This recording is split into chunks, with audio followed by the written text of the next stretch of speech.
Alright, so in this video I'm gonna highlight a few themes in the first section of Kant's groundwork for the metaphysics of morals. So the opening line of that work is this interesting sentence. It says, "It's impossible to think of anything at all in the world, or indeed even beyond it, that could be taken to be good without limitation, except a good will." At this point, we have not been told what Kant means by good, by will, and good without limitation. So these are sorts of things that we have to either wait for Kant to explain or put together as we read on. So when we do read on, immediately after we find cases that help us see how Kant would respond to any counterexamples to this claim that we have right here. And so if you think that there is something good that you can think about without limitation, Kant's going to tell you, no, no, no, here's how I'm going to reply. And here are some of the examples: goods of character, of intelligence, and resources. So being courageous or being virtuous, being very smart or crafty, having a lot of money or a lot of political clout, all of these things that we might call good, Kant's going to say they can be used for bad if there's not a goodwill behind them. All right, so next, he tells us that the concept of duty contains the concept of the goodwill. In other words, that when we think about the concept of duty, we can understand or learn or know what the concept of the goodwill is, or get some clarity on the concept of the goodwill by looking at the concept of duty. It's not entirely clear to me why he thinks this is true, but let's go with it. Specifically, there's a distinction that Kant draws out, the distinction between conformity to duty versus doing something from duty.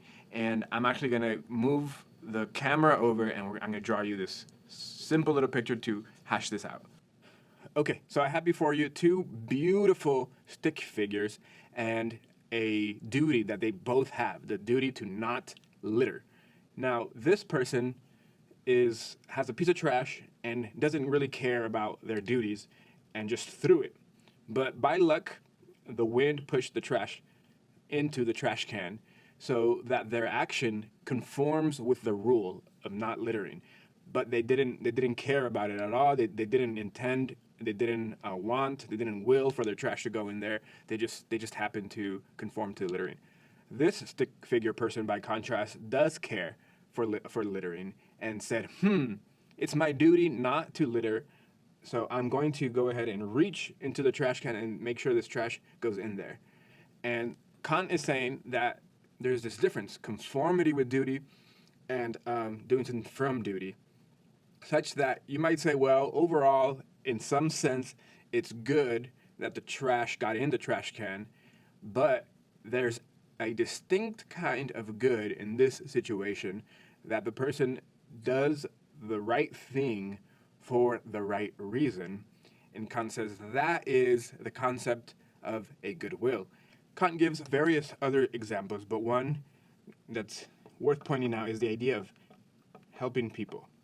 And he says, imagine someone who loves helping people in need, the hungry, the impoverished, and this person helps because it makes that person happy.